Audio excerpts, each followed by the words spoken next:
my screen. Okay.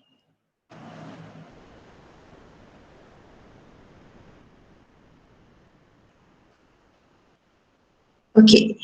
So I hope after you learn this course later on, you may apply it on your in your real life. Okay, started to diversify your money for saving, for investments, and also take care of your future plannings about risk protections, and also take care of your akhirah objective, which donation purpose, but don't forget to pay zakat and make a wakaf contributions. Okay, that's basically will be concern or will be discussed in this course.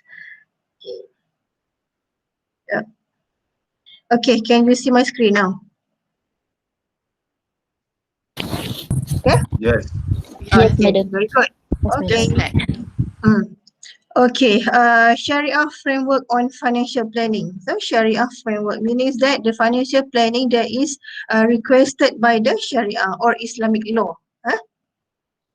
So the discussions today will focus on these matters. The first one, the Sharia framework on financial planning, the regulatory framework and Sharia guidelines for financial planners, professional responsibilities of Islamic financial planner, and then putting ethical values into practice. Okay, Islamic financial plannings, which basically derive from the practice of financial planning itself. From this one, the standards for financial planning, certified financial plannings. I think maybe a board standard. They define what is financial planning. So based on the standard here, uh, okay, wait for a while. I need to accept your friends to come. So that is why I ask you to be on time so that I will not stop the class suddenly just to allow you to join. Huh? Okay, make sure next time you'll be on time. Okay. What is financial planning? Is the process of determining whether and how an individual can meet life goals through the proper management of financial resources. Okay. There are many points here, many things here. The process, it is a process, not a one-time action. It is a process until we die. Okay, it is the process of how we determine uh, how to meet our individual goals, our life goals. So the conventional definitions of FP, their life goals is only to achieve the worldly matters. That differentiated from the conventional to the Islamic one, IFP. Okay, life goals. So what is our life goal? It is individual life goals. Then for sure, as a Muslim, our life goals is not only to achieve the worldly matters, but we also need to achieve the falah, which is both of these, the worldly and hereafter matters, or our responsibility. Our responsibility here and our responsibility in the hereafter later on. Then we can achieve falah. Okay, or success fi dunya and al akhirah. Okay, so it is how we want to achieve this. This one, how individual can achieve their life goals through proper management of financial sources. It is about financial sources. This is the conventional definitions. So how we are going to manage our financial sources to achieve our life goals. Everything's about financial matters lah. And then how about Islamic financial planning? Islamic financial planning, in addition to financial planning above here, the goals and process should adhere to the Islamic values and principles. The goals and the process, two important points here. The goals should also to adhere the Islamic values. So the goal here, it is our intentions, what we want to achieve later on. So for sure we want to achieve Allah's paradise. Okay, so it is Islamic goals, not a conventional goals. The conventional goal is to maximize profit. Okay, so we are Muslim, our goal is to achieve falah. Okay, and the process also should adhere to the Islamic values and principle. The process, how we want to achieve the falah. So through the mechanism, through the Islamic tools that Allah stated. One of the tools that Allah stated in the Quran, which is zakat. So zakat should be one of mechanisms in Islamic financial planning, because it is the pillars of Islam. Okay, where is my cursor? Okay, yeah. Okay. Okay, so far any question? Okay, so through these definitions, we can differentiate. What is the FP, financial planning, the conventional one, and also Islamic financial planning. Okay, so Islamic commercial law, okay, the legal aspect, Islamic apa nama dia, commercial law lah. So the aim is to promote welfare or benefits of maslahah of mankind and prevent harm, mafsadah, or mafsadah lah. Okay, why suddenly Islamic commercial law here appear? Because in fulfilling or managing our financial matters, we will involve muamalah or Islamic transactions. Okay, so Islamic transactions, then we should follow the Islamic law. So transaction is commercial law lah. Okay, so Islamic transaction. So the aim of the Islamic transactions of the law itself, okay, to promote the welfare or the benefits of mankind, which is through maqasid Sharia. Through maqasid Sharia, the 5 elements of maqasid Sharia. It is also becomes a point for us in managing our financial planning. So according to Shatibi, what is maslahah? Maslahah is achieved by promoting the essentials, daruriyah, the complementary, which is hajiyah, and the beautifications or embellishment of tahsiniyah. Okay, so how to achieve the maslahah? We should follow these 3 levels of maslahah. The daruriyah first. If the matter is daruriyah, then we have to achieve it. Okay, darurat is our needs. Nowadays, money is also need, because without money, we cannot live in this world. Okay, so managing money, fund management, or financial planning is very, very important. So it is at the upper level of maslahah, which is daruriyah. Okay, it is not only hajjah, complementary. Without money, we still have other mediums to buy food, for example. No. Okay, no barter system anymore. People will not accept our biscuit, our rice, or our clothes to buy some things. Okay, it is not acceptable. So money becomes a daruriyah. Okay, the essential, the needs of the modern time nowadays. Okay, so that is why the course of financial planning, Islamic financial planning, is very significant and is very essential nowadays. Kan? Even we have certifications for financial plannings, because we live in a monetary system and not a barter system. So and then according to Al-Ghazali, okay, the maqasid, the objective, okay, of Sharia, okay, as safeguarding the faith, self, intellect, and posterity and wealth of human being, of our. So basically, these 5 elements of the maqasid Sharia is all related to our life. Meaning to say the maqasid Sharia cover the whole human's life. Okay. And then the objective of the Islamic commercial law then would be to protect and enhance one or several of the maqasid. Basically, the all maqasid. So it depends on the commercial law which will basically achieve all maqasid. But it depends on the context. If let's say muamalah, the transactions may be mostly related to the wealth or do not reflect the intellect, isn't it? Maybe faith, which is we may relate to the Islamic finance or Islamic banking, that reflect our iman, whether we believe in the Islamic financial system or not. Okay. So these are the general,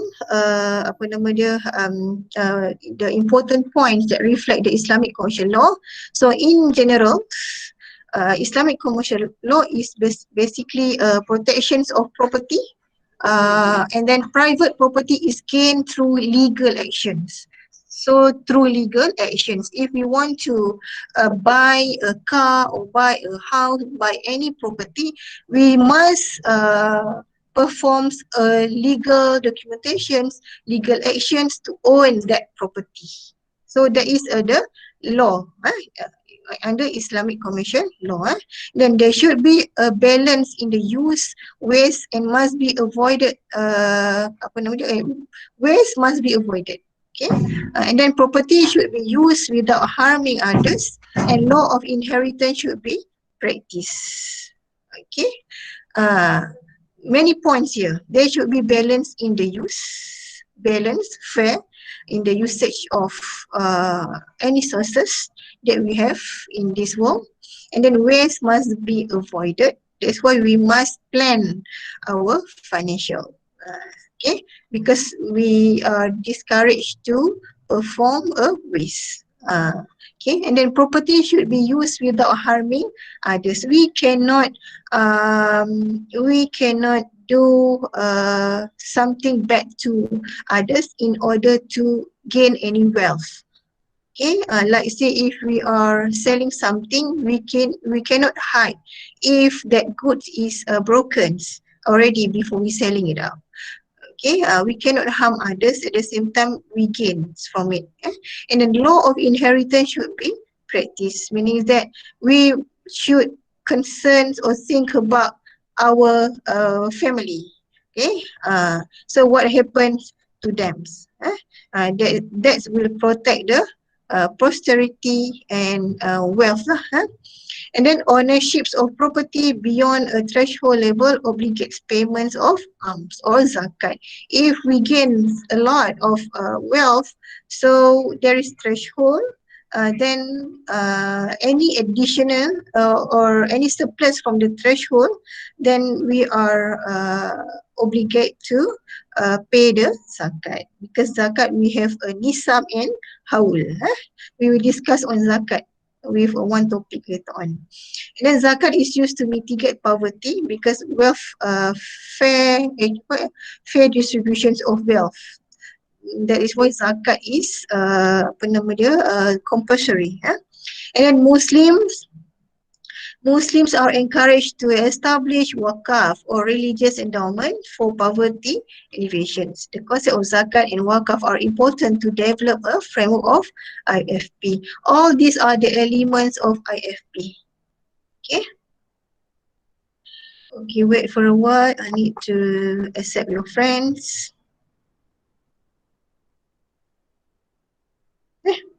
What is that?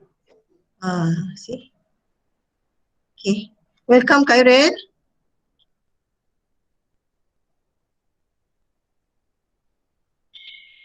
Okay. Let's continue. Okay, now building a framework of IFP. Before we discuss on the element of IFP framework, these are the sources of the framework, where we have primary sources and we have secondary sources. Okay, based on Al-Quran, Sunnah, Ijma', Qiyas, Ijtihad and Uruf. Okay, so the concept of IFP, for example, zakat distributions, in the Al-Quran. Okay, Allah said in their wealth there is a known share for the beggars and the destitute. There are many verses that represent zakat. That explains about zakat is compulsory for the Muslim because zakat is one of the Islamic pillars. Okay, uh, okay, and then the basic norm for commercial transaction is permissible. This one based on the maxim, the Islamic maxim or Islamic theory. Okay, al-aslu fil muamalah al-ibaha. So everything in the commercial transaction is permissible. Provided that it is parallel to the Sharia, the Islamic law. If it is opposite to the Sharia or Islamic law, it is prohibited. Okay, so we are encouraged to do muamalah. But Allah said apa? Wa halallahu al-bai' wa harrama riba. Allah allow us to perform the muamalah or buy and sell, but Allah do not permit us to perform the riba. And then other principle is creation and maintenance of wealth through sound financial planning to preserve faith, all the elements of maqasid syariah, to minimize financial difficulties, move away from poverty. Based on one of the legal maxim, which is ad-darar yuzal, harm should be eliminated.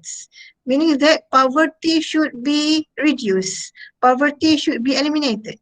Because when there is a poverty, it is harmful to the society, isn't it? To the people, because they cannot do everything without a strong financial without money, kan? The financial aspect. Okay. All the harmful elements should be eliminated. So that is why in the IFP framework, it encourages us to make a saving, to make investment, to start a business, for example. Okay, and then equitable distributions of income and wealth and society and socio-economic justice, which is through sadaqah, through zakat, and then avoidance of riba, gharar and maisir in the financial planning. Okay, because now we are concentrating in financial planning.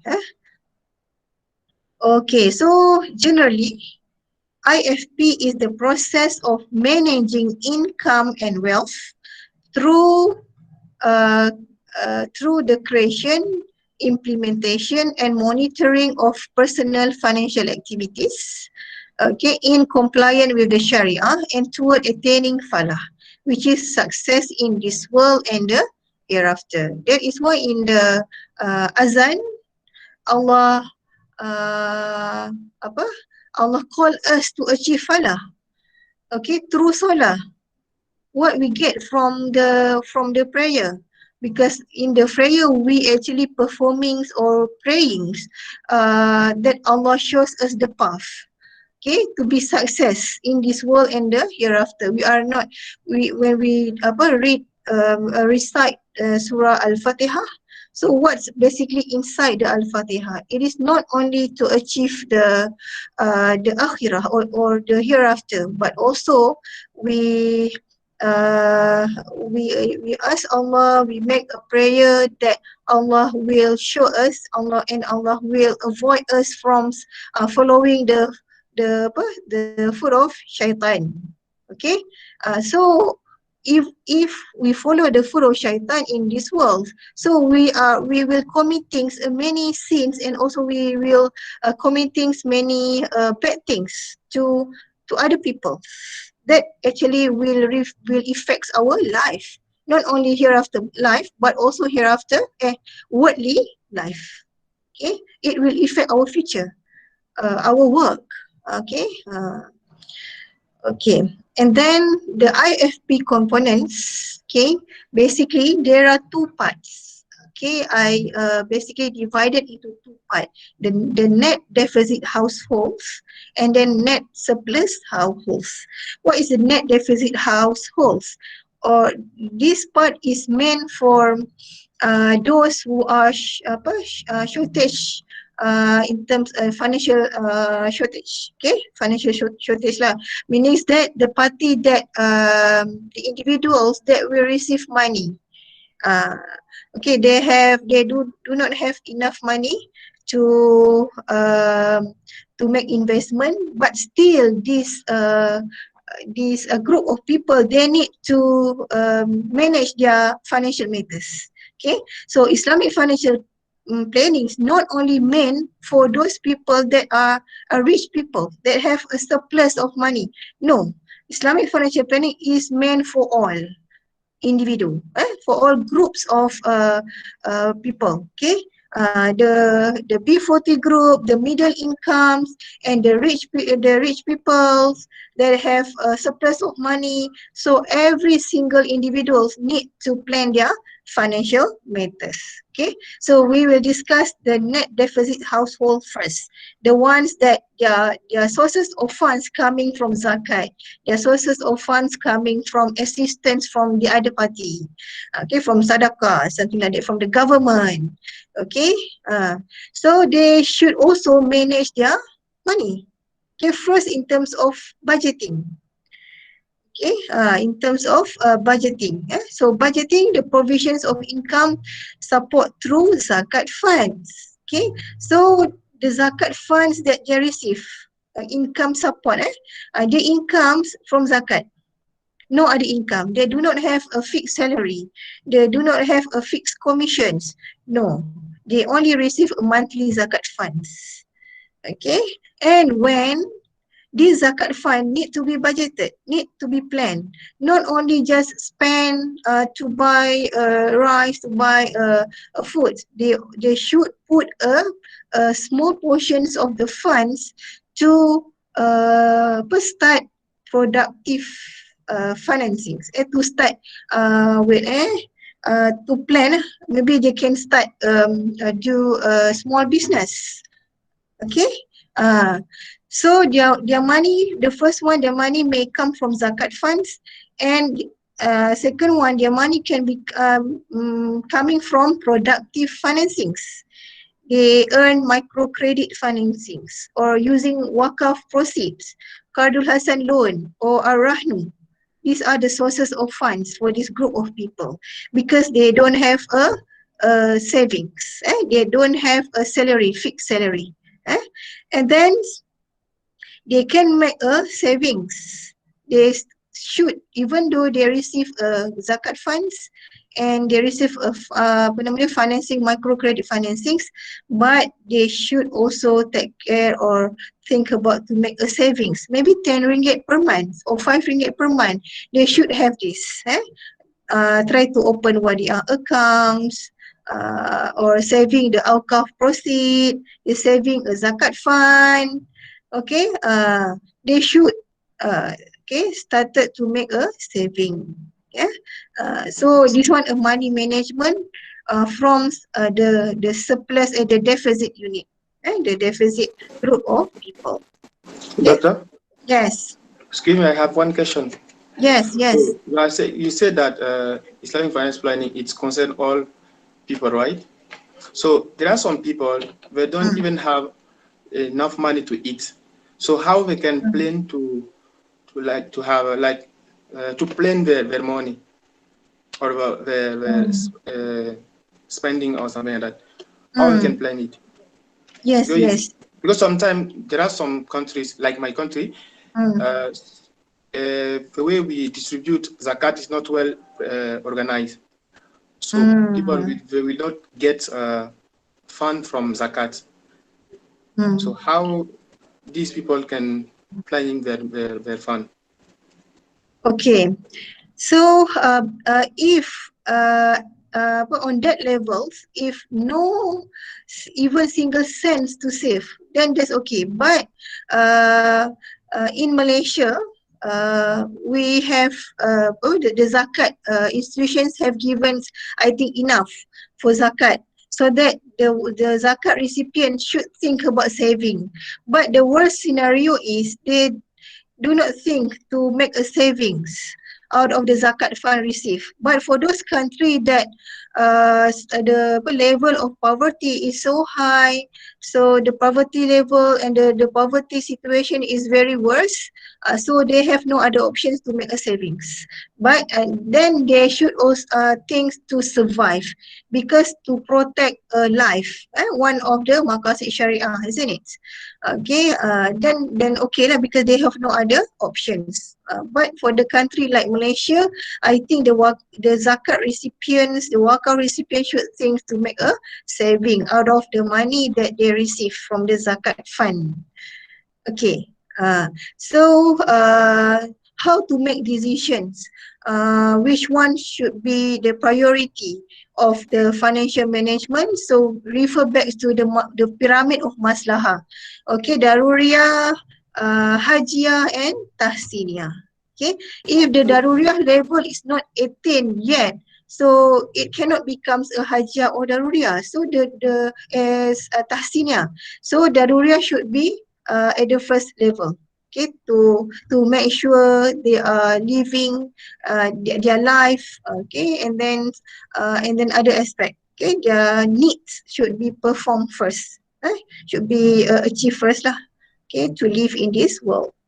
Okay, but for those who have a surplus in this group, they should think, okay, start to make a saving, even 50 cents or 1 ringgit per day. This should be exercise lah, for money management. And second one, the emergency plannings. If in case they also have small portions of surplus, or I think last times government give a 50 ringgit for takaful to protect if in case one of the family member die or for any illnesses, then they should take it. Okay, the micro takaful. And then emergency savings, wadiah and arahnu. Okay, arahnu is pawnbroking. This one for those who have jewelry, to cater for emergency plannings, maybe they can apply arahnu to get cash on hand to for the emergency case. Okay, savings for emergency case also. Okay. So in financial plannings, the first one is money management, the second one is emergency planning, and investing for goals. Investment lah. If there is a surplus, then they can saving for retirement. But if no, basically it's just up until here or up until this one. The money management. So money management is important aspect for this group of people. They should think, they cannot just be a receiver. They should think what's the future, what they want to do in future. Start to do a small business to earn more profit. Okay, there are many cases that at the first initial stage they becomes a zakat receiver, but later on they becomes a zakat giver. They pay zakat. Okay, okay, they should think this. And then the transference Madam, planning. Yes. it's in the same point. There is any group who can advise the receiver to invest or something like that, because one thing is to give them, but another thing also is to provide them some advice how to save it. There is any group who provide this kind of advice or not? Yes, for sure. It depends on the government and also it depends on the country. Like in Malaysia, we have the zakat institutions basically will do advice to the zakat recipients. We have conducted many activities, many trainings for them, how they should grow their funds, how they about their future plannings. It is the responsibility of the authority. We have a zakat, the authority here. Basically, they will do a follow-ups on the zakat recipients. Okay. I don't know in your country whether the institutions have do that kinds of advice training to the zakat recipient or not. We don't even have an organization like you can collect zakat. So, we just collect. No, don't have. Okay, so you can suggest to the government or to the zakat institutions to do these kinds. Basically, it is good to reduce the level of Yeah, poverty. exactly. Yeah. Mm. Okay. Give me just 1 minute. I want to turn on my.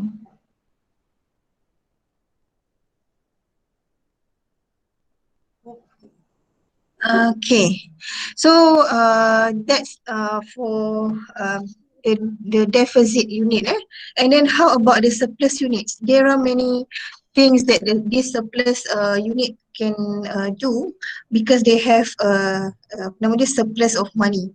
Okay, they have enough money to make saving. Where is my cursor? Okay, they have enough money for investment, they have enough money to pay zakat, and also they have enough money to plan the transference planning, to transfer their asset through estate planning or through hibah, something like that. Okay, so money management is where the source of funds comes, okay, through savings. So productive investment. So this group of people basically they will receive a fixed salary every month, or they will receive they have many other sources of funds lah that coming to them. Okay, so when they have a surplus of money, they should make the first one is savings. So productive investment of wealth to maximize potential zakat payment. So the intention is why they should make a saving like a fixed deposit, savings at make investments like apa nama dia, unit trust investment. Their main intention is to increase their zakat payment, not to maximize wealth only, but to maximize potentials of zakat payments. Okay, the higher zakat apa nama dia, total zakat that we pay, that is the better, because zakat will actually will protect us in the hereafter later on. And then zakat planning, okay, they should make a planning on zakat, determining schedule of zakat. Okay, let's say when they want to pay zakat, is it regularly, is it once in a year, is it during Ramadan only? They should determine the schedule for zakat and trace how much they have contributed and when is the last contribution is done, and then they should plan to increase the contribution, and then availability of proper documentation, information, asset and liability, these things to pay the zakat, because zakat calculation, zakat is not depend on us. It should be calculated properly based on the total wealth that we have. So in calculate the zakat payment, we should list down, okay, how much wealth that we have, how much cash that we have, how much the profit from investment that we earn from our investment instruments, and then how much is our liability, and how much is our fixed asset. So then it will be calculated for zakat calculation. Okay, so and also for zakat planning, we should also observe what is the cut points of zakat amount, which is we call nisab. So nisab is basically, if I'm not mistaken, how many grams? Maybe 80 grams. 80. We discuss later. 80 grams of gold, and then based on the market price of the gold, every state will give the nisab, the nisabs for zakat yearly, different nisab. For example, generally is about 15,000 K. If we total up all our wealth, and our wealth is not reaching 15,000 of 15,000, and then no need for us to pay zakat. If it is more 15,000, the level of the threshold, level of zakat payment, then we should pay the rest, only 1.5% over the surplus of nisab. Okay, so we should also know and understand this. Okay, and then the period of zakat payments. And then the types of zakats. We have zakat for gold, zakat for investment. We have zakat for incomes. We have a zakat for crops, for farming. So there is also important information and knowledge on zakat planning. Okay, so the surplus units should know on zakat planning. And then make saving or investment. Okay, and then after that, for sure they have a surplus of money. They should plan for emergency, which is through takaful. Maybe other mediums like we have a takaful and then hibah and then bawah ni lah. So emergency planning.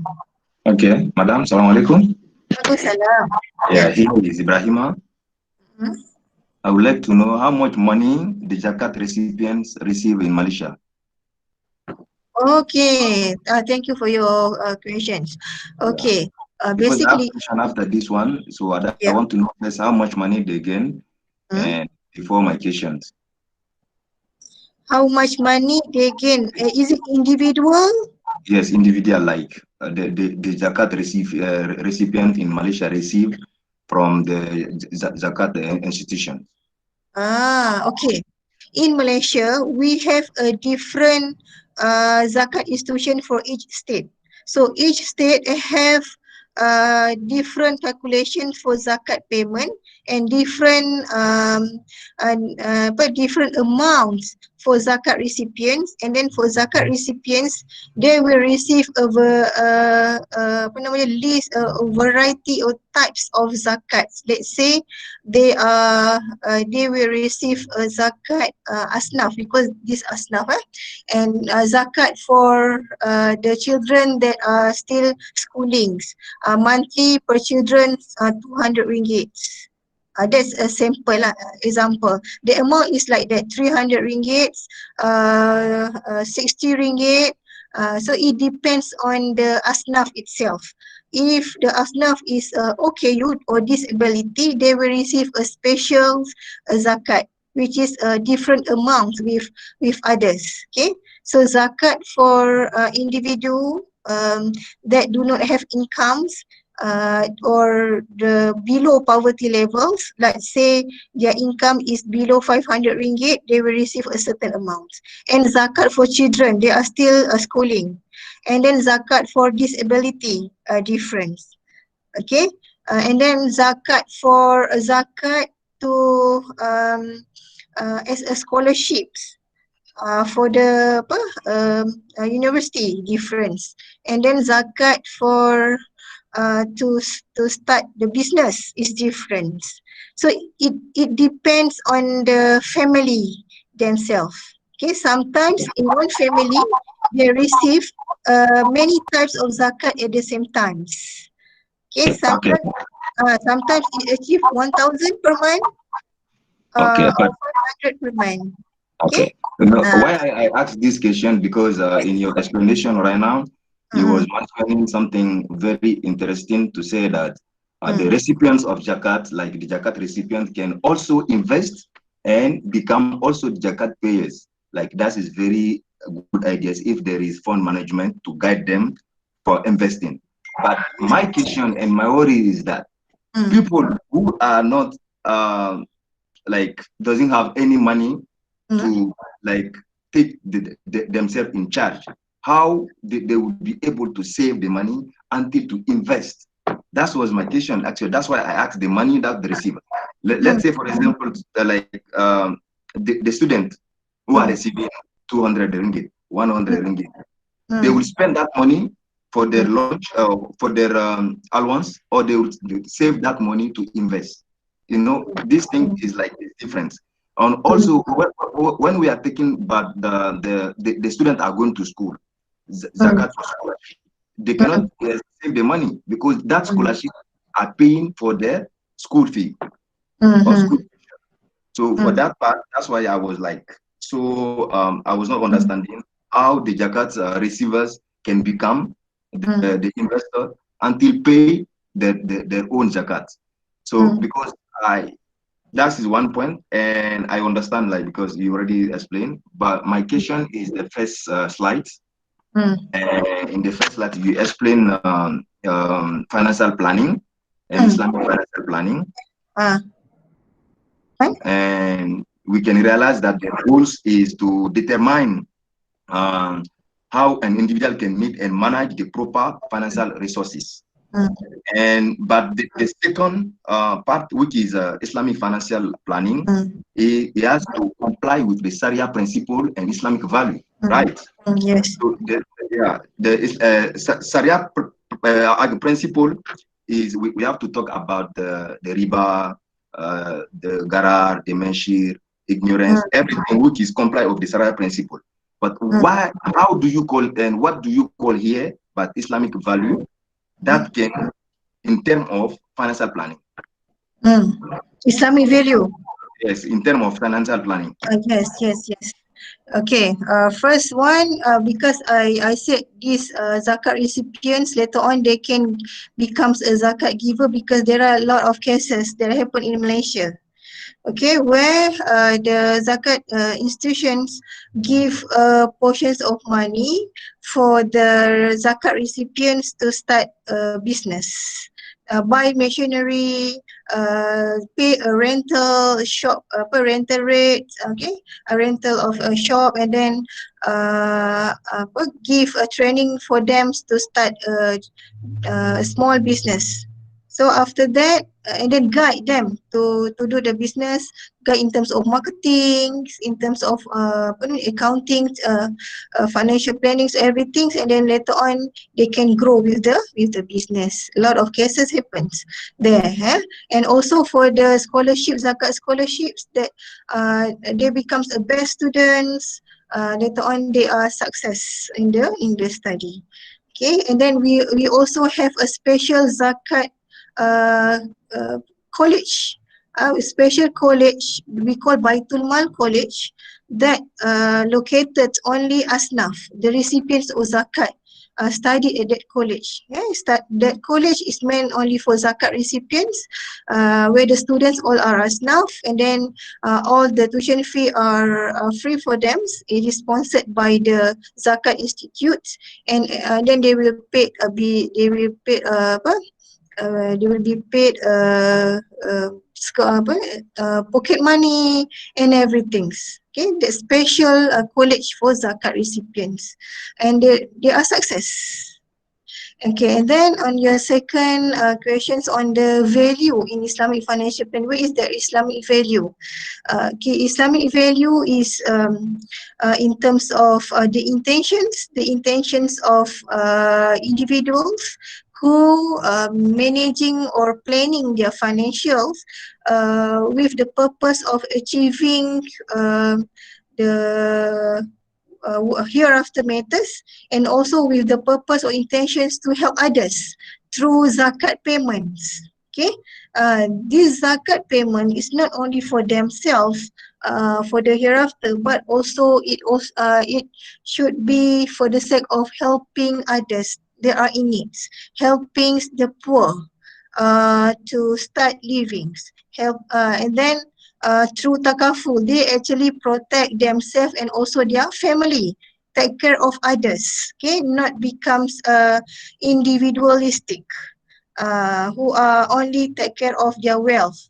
Okay, so these are the elements. Okay, so in takaful we have Islamic principles, which is mutual assistance, assist others, and tabarruk, donations. Okay, so the Islamic value here appear in the tools itself, in the products of financial planning. Okay, compared to the product of or tools for conventional financial plannings, they only take care of maximizing the individual's wealth or managing the individual wealth for the sake of that individuals themselves. But for Islamic financial plannings, managing our financial planning for the sake of ourselves, our family, and also others, the society. That is why when we have a surplus of money, we meet the thresholds and we should pay zakat. Okay, and when before we die, how we should also think how we want to transfer our wealth through estate plannings, through wakaf, through wasiah, wills. Okay, And then the investing for goals, investment planning, creating investment for wakaf asset. These are the Islamic values. We make investment, we grow our wealth, and then we buy asset to be wakaf, to be given to the society back. Okay, so the Islamic value that appear in Islamic financial planning is through the tools, the Islamic tools itself, which is structured by the industry Islamically to comply with the Sharia. All the tools here is coming from the Islamic principles. Okay. Okay, doctor. My last question about zakat is that I think we have also zakat institution in my country, Guinea, and I think sometimes they have problem about the distribution. I think everywhere in the world the collection is not really the problem, because the payer of zakat are paying what they have to pay. But the problem is like about the institution, how to distribute zakat in the real recipients as NAF, like the group that's supposed to receive the zakat. But like, I don't know in Malaysia how they did to reach all the groups in Malaysia, how they receive, how they distribute zakat. My question is, do you think that they are doing good or not? Based on my observations, Alhamdulillah, they are doing good. Even though because we cannot deny all the missatisfactions of the public, but so far when I connect with them, I ask them how you distribute, how you define, you find the asnaf, the zakat recipients, and then the way they did is very impressive. Sometimes they go to the village, the rural area, and then find the asnaf, and then do activities and Islamize the orang asli in the jungles. So they did many things, many activities, and they have planned well to reach the society, to reach the poor people. And then I think when I observe their website, okay, most of them declare, most of them declare how much zakat that they collected for the year, and how much zakat that is already distributed to the needy, to the asnaf, and also they present all the activities done with the asnaf. And then what else about the technology? They also nowadays using a technology to reach the asnaf, and they list down. They have the applications apps. Okay, one of few of the zakat institutions have a zakat apps. Okay, and that have a map in the state, around the state, map for the agents to collect zakat, and also the activities, their distribution activities, everything is presented in the apps. Also zakat payment, and then also informations on zakat, and then zakat calculations. Just within a click, we can calculate how much zakat we should pay. So all the informations are stated in the apps. I think what I can see, it is very good progress of the zakat institutions in Malaysia using the technology, okay, to meet their zakat recipients.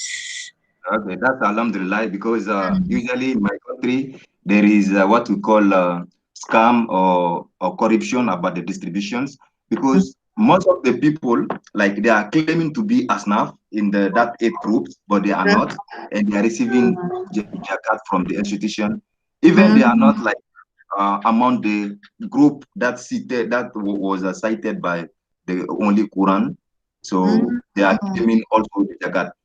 That's why I asked the question if the same has not it not happened to Malaysia before, because people are claiming to be Fisabilillah or Rikab, but they are really not the receivers. They should not receive as a SNAF. Basically, in Malaysia, the screening process is quite tight. screening process for the zakat recipient is quite tight. Sometimes people just apa nama dia report it that the zakat institution do not want to give them money because of they need to fill up, they need to show the proof of salary slip, for example. But that's the way to ensure that they are really have right to receive that zakat fund, because the institution is trusted. They are trustee, isn't it, to distribute the trust fund. Zakat fund is trust funds. The institutions becomes amil. They're entrusted to distribute the funds to the needy. So they have to be careful to select the real asnaf to receive the fund. Okay. So anything, brother? Anything else? No, it's okay. Alhamdulillah. Thank you so much. Okay. Thank you for sharing on your country. Okay. Okay. So the implications for the Islamic financial planning, the first one is poverty mitigations from the bigger picture of planning one's lifetime, deal with both expected and unexpected events. So poverty mitigation is the ends of Islamic financial planning, the result. Okay. Because we want to reduce the poverty level. So it should be started from the individual stage so that it can spread to the society at large on on financial management.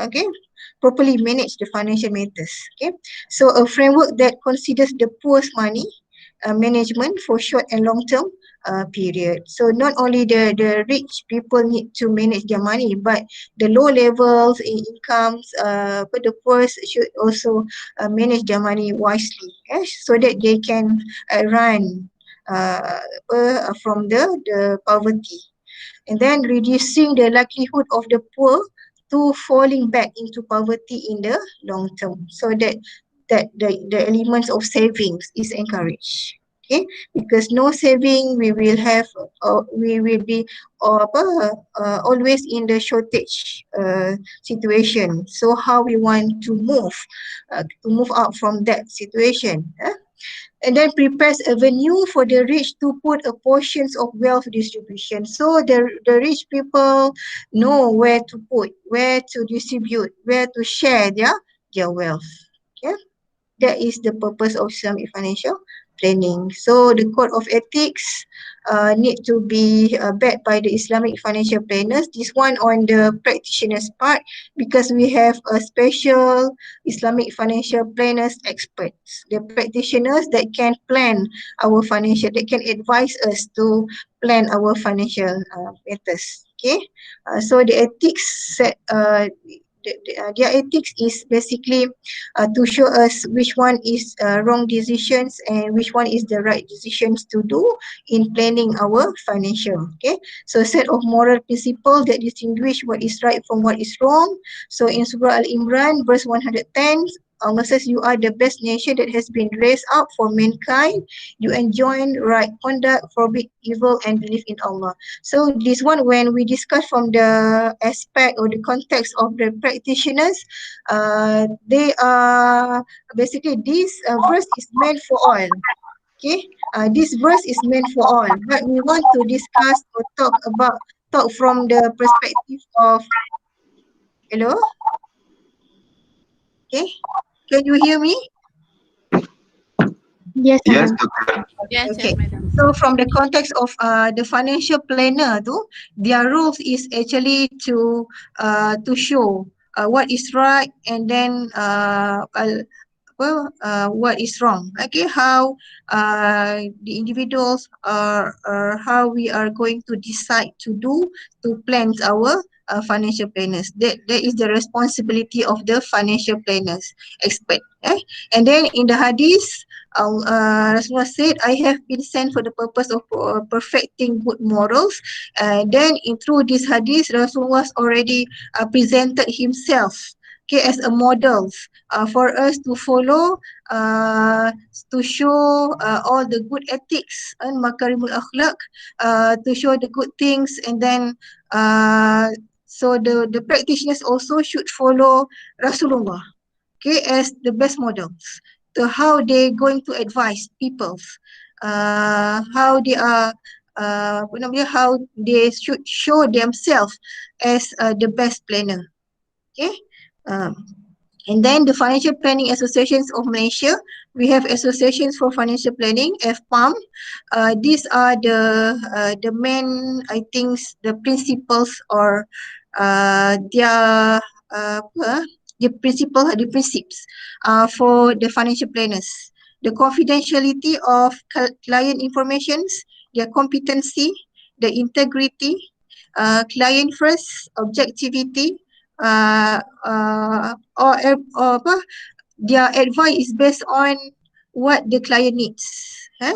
And then professionalism, fairness and diligence, because their responsibility is related to financial aspect, to the wealth of people. So in advising people, they should be professionals. They cannot mix with their personal impressions, their personal objective towards advising others' wealth, isn't it? Okay, so they are so, and then very important to make all the informations, the backgrounds of their clients confidential. Yeah. Okay, so that's all. Okay. So the main concerns of this topic is about the framework of Islamic financial planning, which is this. Okay, you should know how to explain these IFP components. Later on, we will touch one by one. Okay, the savings, and then the emergency planning, the investment elements, and then what else? The transference planning. We'll discuss about wills, wakaf, wasiah, and also zakat for money management. Okay. So any question? Okay, so no question. Hello, doctor. Yes. Yeah, sorry, last class I joined lately and I did not have many more information about how you are going to deal with the assignment and the project.